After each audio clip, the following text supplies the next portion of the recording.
13ই August East Bengal ক্লাবের প্রয়াত সচিব দীপক দাস অর্থাৎ পল্টু দাসের 86তম জন্মদিবস স্মরণে স্পোর্টস ডে পালিত হচ্ছে ইস্টবেঙ্গল ক্লাব তাঁবুতে।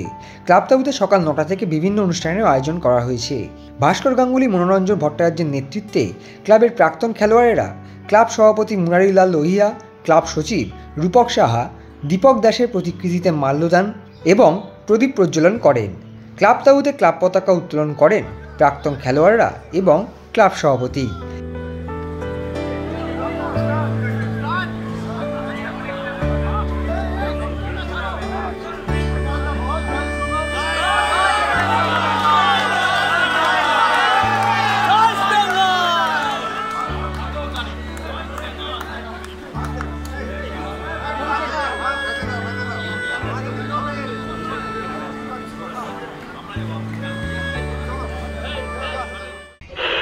আকাশবাণী কলকাতা, শুরু হচ্ছে মহিলা মহল।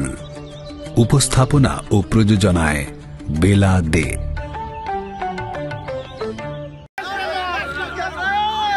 ক্লাবের মাঠে প্রাক্তন খেলোয়াড়রা লাল হলুদ বেলুন উড়িয়ে অনুষ্ঠানকে আরও বর্ণময় করে তোলেন।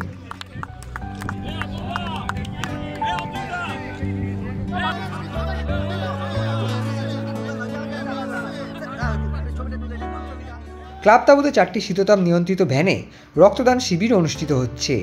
সেখানে রক্তদাতাদের উৎসাহ চোখে পড়ার মতো। পাশাপাশি প্রখ্যাত চিকিৎসক মণ্ডলীর দ্বারা পরিচালিত বিনা ব্যয় স্বাস্থ্য পরীক্ষা শিবির এবং স্বাস্থ্য সচেতনতার শিবিরও চলছে। শিবিরে উপস্থিত রয়েছেন মেডিসিন এবং কার্ডিওলজির ডাক্তার আশিস কুমার সাহা, ইএনটি ডাক্তার সুবীর হালদার, অর্থ বিভাগের ডাক্তার দেবজিৎ দেব, মেডিসিন বিভাগের ডাক্তার শাম্ব সমাজদার, ডাক্তার পারাবর্তন সাহা, ডেন্টাল বিভাগের ডাক্তার গৌতম কর, ডাক্তার শর্মিষ্ঠা দাস, চক্ষু বিভাগের ডাক্তার সৌরভ দাস, ডাক্তার প্রতিমা মাঝি, ইসিজি বিভাগের ডাক্তার দেবলীনা সেন। এই মহান উদ্যোগের মাধ্যমেই ইস্টবেঙ্গল ক্লাবে পালিত হচ্ছে প্রয়াত সচিব দীপক দাসের জন্মদিবস।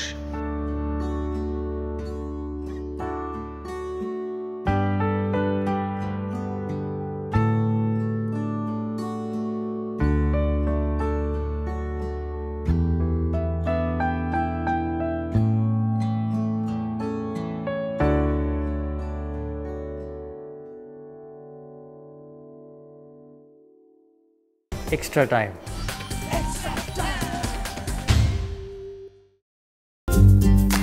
লেটেস্ট নিউজ আর এক্সক্লুসিভ ভিডিওর সঙ্গে আপডেট থাকতে এখনই সাবস্ক্রাইব করুন আমাদের ইউটিউব চ্যানেল। বেল আইকনে ক্লিক করতে ভুলবেন না যেন।